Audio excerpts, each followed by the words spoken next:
Hello friends, Rebecca here, the Dragon Librarian from Farmington Community Library, and Razzie and I are here today to talk to you about a book that we absolutely think is fantastic. It's a book that came out a little while ago, but it just came to my attention recently, so I thought I would read it, give it a try. I had heard a lot of really good things about it, and it ends up being a book that I really enjoyed a lot, and I think you will too, because it has a lot of fun aspects to it, but also a lot of really great learning opportunities as well. So, what book is this? Eva Evergreen, Semi-Magical Witch by Julie Abe. So this is actually the first book in a series. The second book is called Eva Evergreen and the Cursed Witch. So you want to read this one second. But the first one is just Eva Evergreen, Semi-Magical Witch. So this book, as you can probably tell, I'm a bit in love with this cover.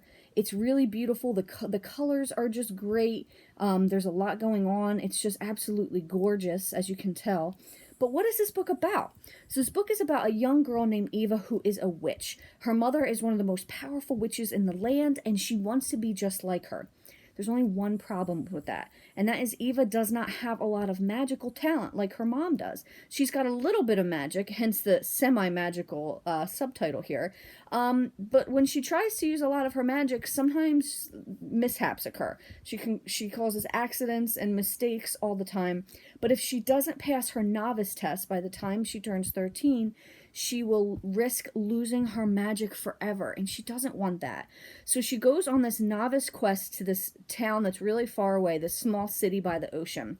And this is a town that hasn't had a resident witch in a long time, so she thinks, I'm going to stay here and help this town with whatever I can help them with, and at the end of this, the mayor will sign my novice papers, and I will be able to become a novice like I've always wanted.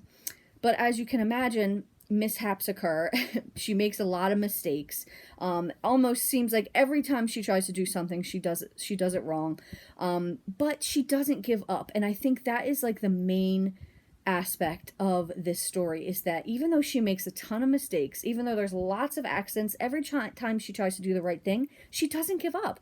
And that's such a great lesson, right? Even if you fail or you make a mistake, that doesn't mean that you have to give it up forever. It just means that you can learn from it and try again. And this is also a great story because haven't really had a lot of friends prior to coming to the city, and she starts to make them through her kindness.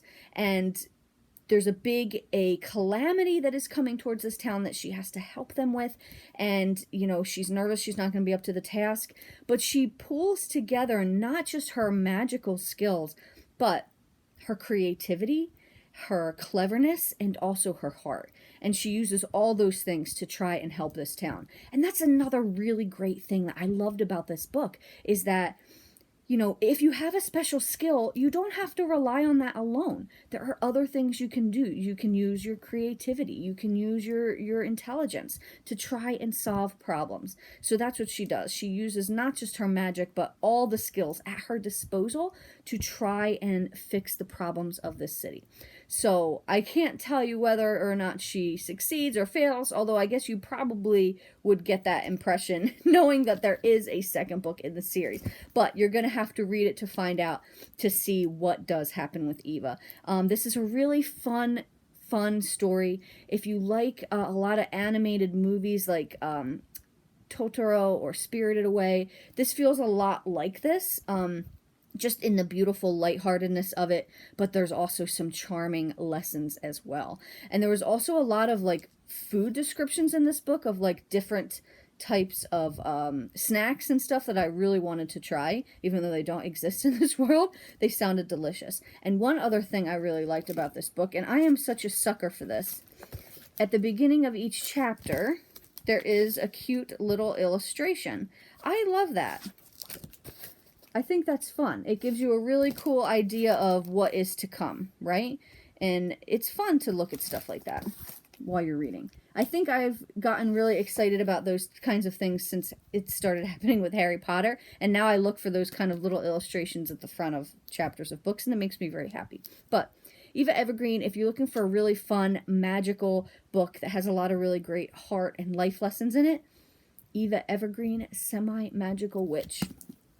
and Eva Evergreen and the Cursed Witch. I don't want to give too much away about the storyline of this because the first book does kind of end on a little bit of a cliffhanger, so you might want to check them both out together so that if you are finished that one and you want to jump right into this one, you absolutely can. This one is, again, Eva Evergreen and the Cursed Witch. Well, that's what we've got for you guys today. I hope that these sound really fun and interesting and that you like them just as much as I have. If so, please feel free to come and check them out from Farmington Community Library. And please also give this video a like. Thank you so much for watching. Have a great rest of the day, friends.